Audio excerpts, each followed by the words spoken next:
So hey guys, welcome to another what the hell is going on? Oh my god. Hello?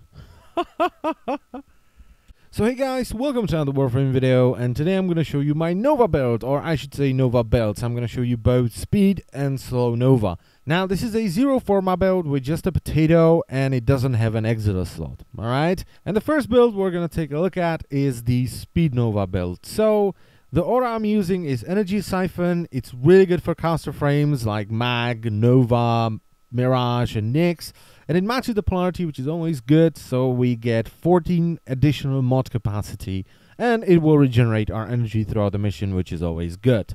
So the first mod is Prime Continuity or Regular Continuity. This matches the polarity and adds some power duration. Now on top of that, I'm adding more power duration with Constitution, but more importantly, this adds knockdown recovery. Okay, 40% faster knockdown recovery, which is kind of important, because this build is kind of dangerous. You're most likely to take this against the Infested in a defense scenario, and you know, when you cast Molecular Prime, you're gonna buff their movement speed, but also their attack speed. So if you then get knocked down by something like a Tar Mutualist Moa, you can get swarmed and killed really fast. Now this is mainly because you only have 65 armor, which is a tiny number. So it's really easy to get knocked down, swarmed, and killed before you get up, which is why faster knockdown recovery is a good idea in my opinion. Then I have Streamline, which is once again very good for caster frames because it adds power efficiency and allows you to use your abilities more often. Then we have Overextended, which is the most important mod of this build. This increases your power range by 90%, but more importantly, it decreases your power strength by 60%.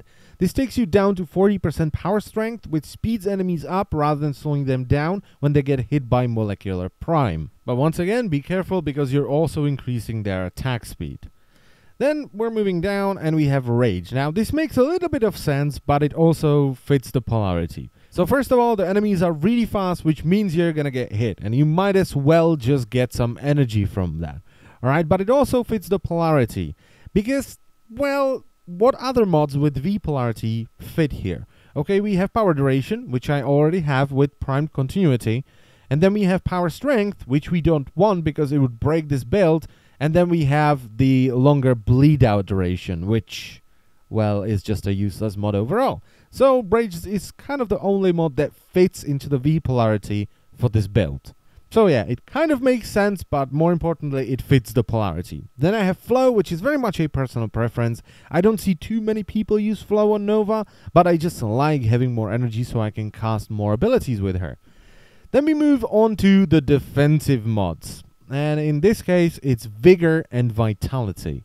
Now, once again, people don't like Vigor too much because it's kind of expensive for what it does, but since I usually go up against the Infested, I take Vigor and Vitality to counter the poison damage rather than the actual damage that's going on. Now, once again, this is very much a personal preference, so if you don't like it, you can swap it out for something else. Now, I mostly use this build for Dark Sector credit farming because it allows you to blast through the waves incredibly fast and collect the bonus reward from finishing 5 waves much faster than any of the other frames. Now, what this build comes down to is positioning and timing of Molecular Prime, where you have to find the right spot and the right time to use it, because if you use Molecular Prime too soon or too late or in the wrong spot, you're not going to get much of an effect out of it. But once you find the sweet spot, both in terms of positioning and timing, you're going to see some incredible results, and the waves will be over before you say Molecular Prime. Alright, now let's take a look at the other build, which is the more conventional slow Nova build. So we once again start off by adding Energy Siphon to the aura slot. It fits the polarity, it will regenerate our energy, and it's just overall good for caster frames. Then we add Continuity or Prime Continuity for more power duration. Then we have Flow once again, which adds more power or energy so we can cast more abilities, and it also synergizes very well with Quick Thinking. Now, the reason why I chose Quick Thinking rather than Vigor is because this is more of an endgame build. Now, with the previous build, I was more concerned about damage over time. You know, poison that will wither you down, and then you get hit a couple of times and you die. But with this build, since I'm using it for endgame, I had to think about direct damage, because you will eventually hit that wall where bombards will straight up one-shot you with a single rocket. So I added Quick Thinking to stop that from happening. And Vitality is there to counter the slash procs and give me more of a health buffer. The next mod I have is Transient Fortitude, which adds more power strength, which slows enemies down even further when they're hit with Molecular Prime. It does remove a little bit of power duration, but it doesn't matter because we have continuity. Then I have Intensify, which adds even more power strength, which takes me all the way up to 170% power strength. Streamline for more power efficiency, so I can use more abilities more often and they're cheaper. And finally, since I'm not using Overextended, I want to extend the range of my abilities, so I'm using Stretch instead. And this is, in my opinion, the more fun build of the two builds. They both have a purpose. I mean, the first one is amazing for farming credits in the Dark Sector missions, but this one is more of an endgame build, and I think I like it more because it has power strength. Alright, so I can use the other abilities and they're actually useful. And it's not just about Molecular Prime, even though Molecular Prime is still a big part of this build.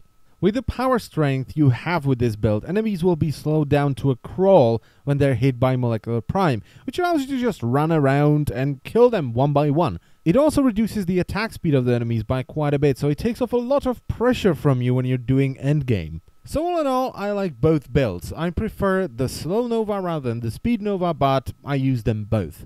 So I thank you very much for watching once again, and I will see you next time. Bye-bye.